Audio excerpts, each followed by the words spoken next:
बताएं सर, आज क्या चुना है? रियल एस्टेट सेक्टर और शेयरों पर हम बहुत बुलिश हैं और आज भी मैंने रियल एस्टेट स्पेस से ही एक शेयर चुना है, लेकिन फॉर अ चेंज ये रेसिडेंशियल नहीं कमर्शियल वाला है। अच्छा, 100% कमर्शियल। ओके। नेस्को। नेस्को। जैसे जिनसे आप बार बार कर रहे हैं, जब भी आप कांदिवली घर आते जाते हैं तो आपके रास्ते गोरेगांव में आता है, गोरेगांव में नेस्को आता है। मुंबई में कमर्शियल रियल एस्टेट में ये लीडर कंपनी है जी। कंप्लीट डेट फ्री कंपनी है और स्ट्रॉन्ग कैश फ्लो है कंपनी के पास में।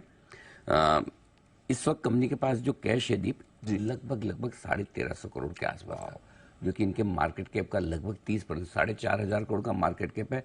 30% के आसपास कैश लेके बैठी है कंपनी। सोचो इतना कैश है। और क्यों है? क्योंकि ज्यादातर इनके जो भी इनकी प्रॉपर्टी है गोरेगांव में, वो पूरी की पूरी कमर्शियल लीज्ड आउट की हुई है। तो जो किराया आता है भर भर के आता है वो। और अब दो चीजें हो रही है, एक ये लगातार एक्सपांशन कर रहे हैं और दूसरा किराया बढ़ रहा है इकोनॉमिक एक्टिविटी के साथ। तो इसीलिए ग्रोथ आउटलुक इनका बहुत मजबूत है।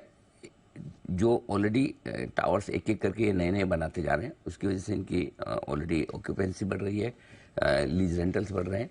और दूसरी चीज ये है कि इन्होंने एक नया सेगमेंट पर खोला है जी, वो होटल्स एंड रेस्टोरेंट का। ये ना वो नॉर्थ मुंबई का कमला मिल्स बन रहा है। Yes sir. वहाँ जाके देखिए, एक से एक फूड जॉइंट, जितनी चहल पहल दिन को रहती है उतनी रात को रहती है। Yes sir. एक से एक बढ़िया फूड जॉइंट्स बने। तो मतलब एक तरह से दोनों शिफ्ट में काम कर रही है कंपनी, है ना। रात को भी वहाँ पे आपसे रेवेन्यू। और एक IT पार्क की बिल्डिंग का एक्सपांशन इन्होंने किया, वो भी कंप्लीट होने की तैयारी से, उससे भी ग्रोथ आएगी। मुझे लगता है अगले 3-5 साल की ग्रोथ की विजिबिलिटी बहुत स्ट्रांग है।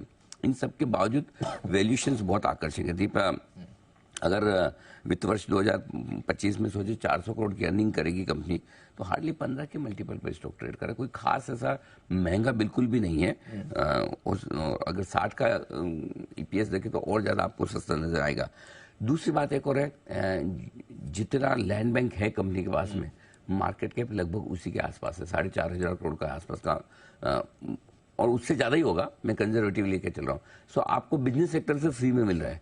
जो ईयरली आपको इतना कैश जनरेशन करने वाला बिजनेस है, साल का 1200-1500 करोड़ का रेवेन्यू वाला बिजनेस है, वो आपको एक तरह से लैंड बैंक का तो क्वेश्चन है ही, इतना मार्केट कैप है। उसमें भी आपको अगर 1350-1400 करोड़ कैश निकाल दो, जो कि आपका 30% मार्केट कैप है, तो बहुत थ्रो अवे प्राइस पे मिल रही है कंपनी। मुझे लगता है दीप ये स्टॉक कमाल कर सकता है। साल भर का टारगेट 750, 800 और 1000 होना चाहिए।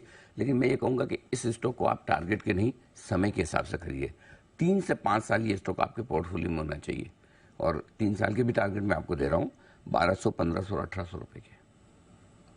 1200, 1500, 1800 अनिल जी। मुझे लगता है कि जो रियल एस्टेट में कमर्शियल स्पेस में जो ये सबसे बेस्ट प्लेयर उसको खेलने के लिए। तो मुझे लगता है ये स्टॉक आपके पोर्टफोलियो में जरूर होना चाहिए। वाह, ऑलमोस्ट 3 गुना के आप टारगेट दे रहे हैं सर। 3 से 5 साल के लिए रखिए इसको, स्टॉक को। कई बार मैं इसीलिए कहता हूँ कि कुछ स्टॉक्स आपके जल्दी पकड़ में आ जाते हैं, हमने वैसे 550 रुपए के आसपास से रिकमेंड करना शुरू किया था। अभी भी यहाँ से अच्छी चाहिए, इसको लेके रखिए, ये टाइम वाला है। साल के लिए। समझ गया।